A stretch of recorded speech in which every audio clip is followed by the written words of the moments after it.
Welcome back to 21 Minute Reads with me, Maya D. In these 5-minute videos, I share with you my 3 takeaways from my current reading. Right now, that is The Black Dancing Body by Brenda Dixon Gottschild.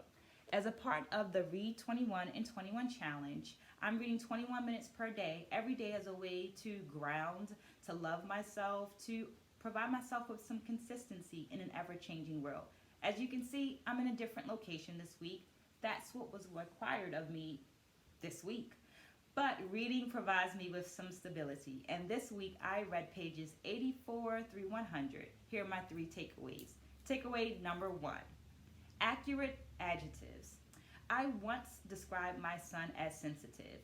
He adamantly rejected and explained why.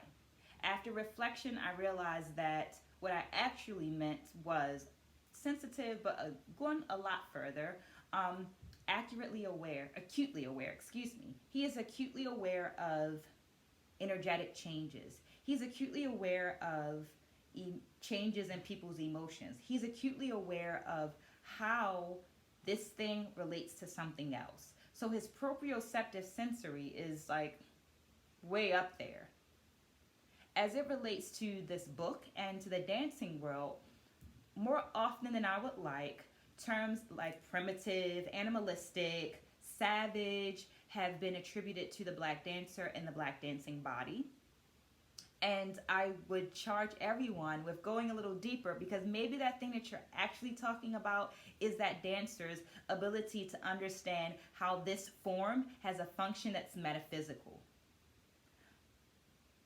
What are you actually trying to say? And how deep, use your language a little more. Accurately describe that person and that thing that they're doing.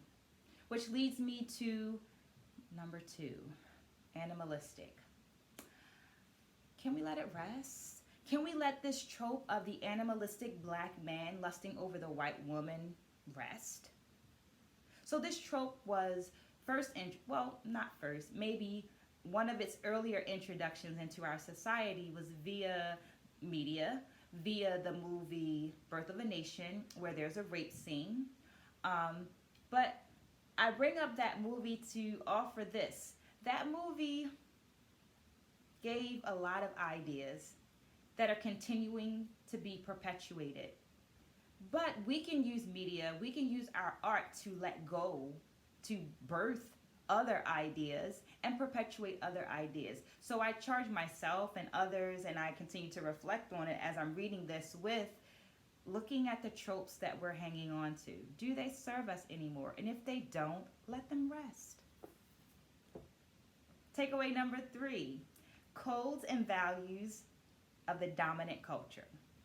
So Yvonne Daniel offers social codes switching is a sophisticated defense mechanism and becomes a means of cultural survival.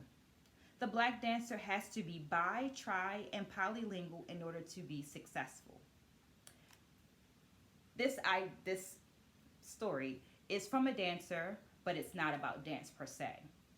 This dancer is from Australia, and in a lecture she mentioned how, as you're navigating through Australia and the more than 800 indigenous nations that are there, as you come across a new nation, you are to greet that nation.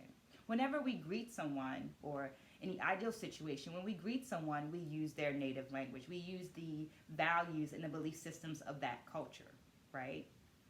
So I'm going to pair that with Jawole Zolar's comment. Raw physical movement that from the audience's point of view looks like they could do it.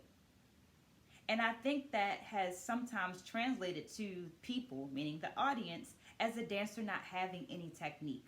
So in this phrasing, I believe that Jawole is referring to the aesthetic of the cool. That is a value, an aesthetic value that holds precedence and importance in this space, but it is not given the same value. It doesn't have the same value in this space. Understanding that these aesthetic values are going to change from community to community. Going back to Yvonne Daniel, the black dancer has to be bi, poly, and trilingual in order to be successful.